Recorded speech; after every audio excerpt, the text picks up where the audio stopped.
এটা কি সত্যি নাকি আবারও কোনো সিনেমার ম্যাজিক? কারণ মাত্র কিছুক্ষণ আগেই এমরাইজ ইউটিউব চ্যানেল থেকে রিলিজ হওয়া রকস্টার সিনেমার অফিসিয়াল গান ঘিরে সোশ্যাল মিডিয়ায় যেন একদম আলোচনার ঝড় উঠে গেছে। আর সেই ঝড়ের কেন্দ্রে একমাত্র নাম হচ্ছে শাকিব খান, যাকে এবার দেখা গেল একেবারে নতুন এক লুকে, নতুন এক স্টাইলে, নতুন এক এনার্জিতে, যেটা দেখে দর্শকরা সত্যিই অবাক। কারণ এই রূপ আগে কেউ কল্পনাও করেনি। গানটা রিলিজ হতেই মুহূর্তের মধ্যে ফেসবুক, ইউটিউব, ইনস্টাগ্রাম সব জায়গায় ছড়িয়ে পড়ছে ক্লিপ আর রিঅ্যাকশন ভিডিও।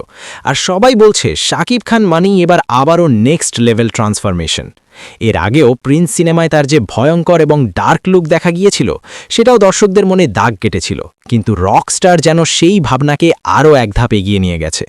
ভিন্ন ড্রেস আপ, ভিন্ন হেয়ারস্টাইল আর একদম রকস্টার ভাইব, যা তাকে এক নতুন আইকনে পরিণত করছে। অনেকেই বলছেন শাকিব খান কখনোই একই ফর্মুলায় আটকে থাকেন না। তিনি প্রতিটি সিনেমায় নিজেকে নতুন করে গড়ে তোলেন, আর সেই কারণেই তিনি বাংলাদেশের মেগাস্টার। সবচেয়ে বড় কথা, এই গান রিলিজের আগেই যেভাবে মার্কেটিং, হাইপ আর টিজার তৈরি করা হয়েছে, তাতে বোঝা যাচ্ছে রকস্টার শুধু একটা সিনেমা না, বরং একটা বড় ইভেন্ট হিসেবে তৈরি করা হচ্ছে, যা দর্শকদের আগ্রহকে আরও বাড়িয়ে দিচ্ছে। এখন প্রশ্ন একটাই, এই লুক, এই মিউজিক আর এই প্রেজেন্টেশন কি সত্যিই রকস্টার সিনেমাকে ব্লকবাস্টার লেভেলে নিয়ে যেতে পারবে, নাকি এটা শুধু শুরু মাত্র আরও বড় সারপ্রাইজের? আপনারা কি মনে করেন শাকিব খানের এই নতুন রূপ আগের সব রেকর্ড ভেঙে দেবে? অবশ্যই কমেন্টে আপনার মতামত জানান।